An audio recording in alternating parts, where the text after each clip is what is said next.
Welcome, builders. Today we're diving into how ancient forging techniques are still super effective even today. Sure, we've got all this modern tech to make weapons, but using old-school metallurgy is the only way to turn a weapon into a true work of art. You don't need much, just some determination. Because if you can dream it, you can build it. After cutting a big link from the steel chain and reshaping it into a straight, long piece, this craftsman is ready to start the more delicate finishing process. You'll need some basic metalworking tools to get started. First up is a bench grinder. This pro tool will handle removing the initial excess material.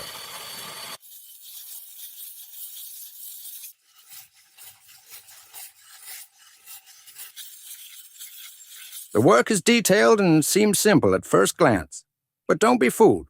There's still a lot to do on this piece. Even though the polished metal shine is starting to show, this Japanese sword is far from finished.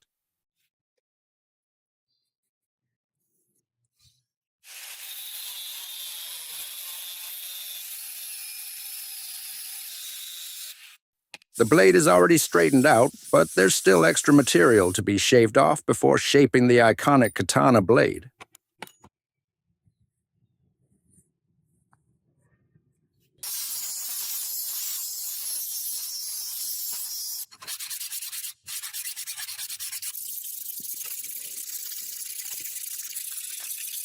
Now, a series of different grinders will come into play, each one refining this piece of steel more and more, until it starts looking like a deadly sword.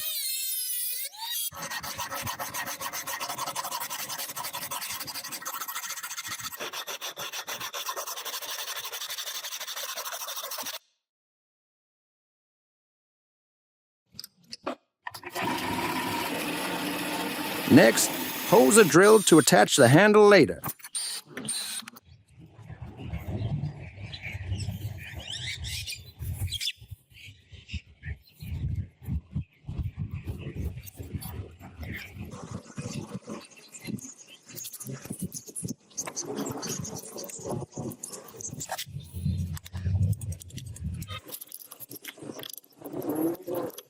And yeah, it might look like a barbecue at this stage, but the piece goes back into the heat to toughen up the metal even more.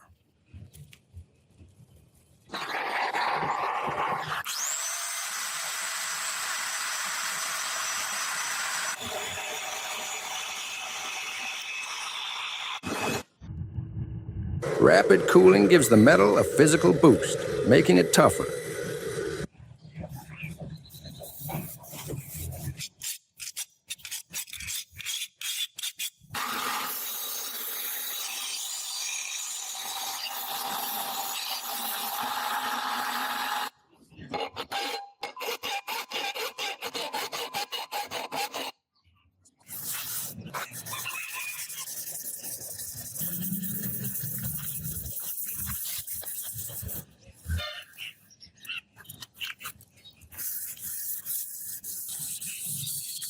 Next up, another round of sanding.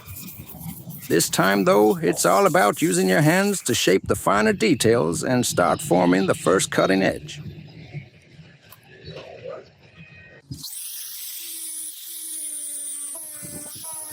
Since this sword is also a piece of art, a good polishing session is a must to bring out that shiny, metallic finish.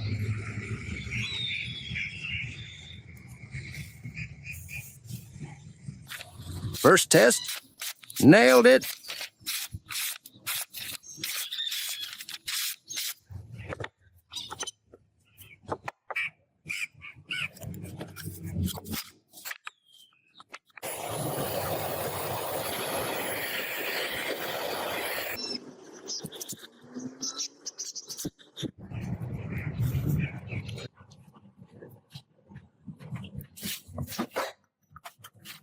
Now, back to some basic metallurgy, shaping and filling.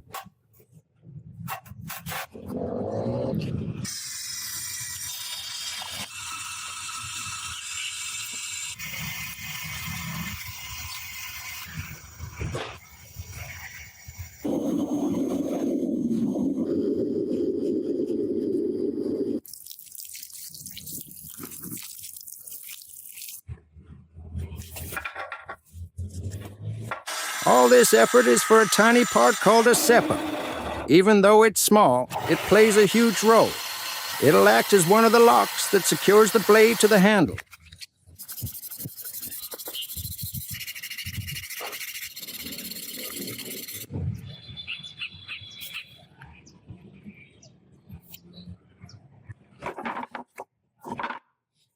The handguard is there to protect the warrior's hands during combat, and its creation starts off pretty simple. Measuring wood to make a cutting mold.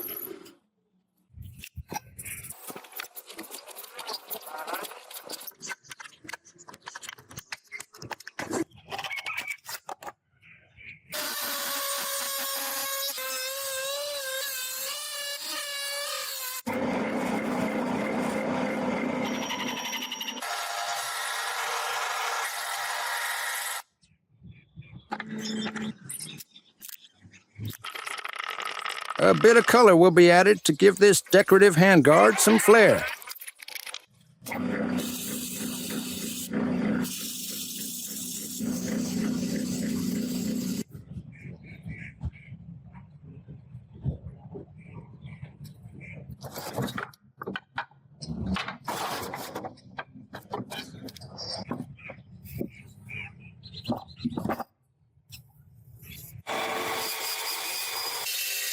Next, a solid piece of a high-quality wood is chosen for the handle. This part's critical because low-quality wood could put the wielder's life at risk.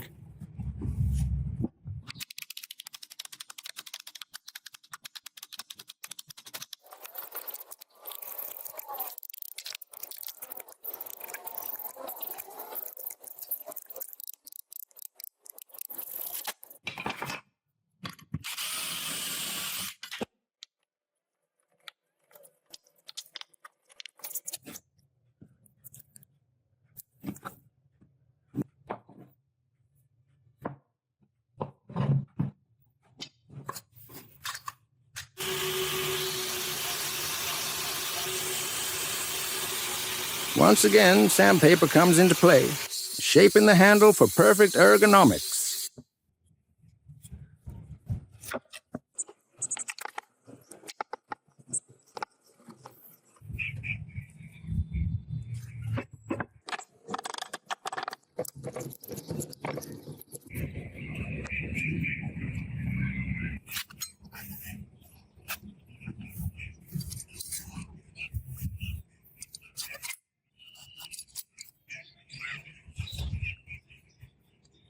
Now it's time to put all the pieces together.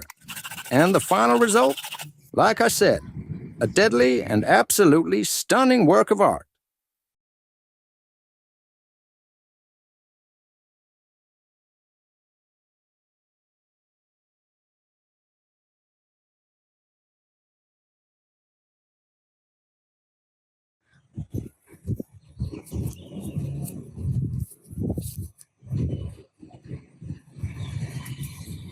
Just look at this beautiful sword.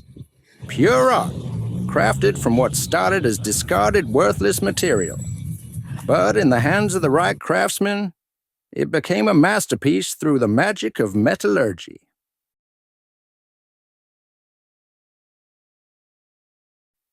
If you believe you can craft your own weapon as a piece of art, go for it. Because if you can dream it, you can build it.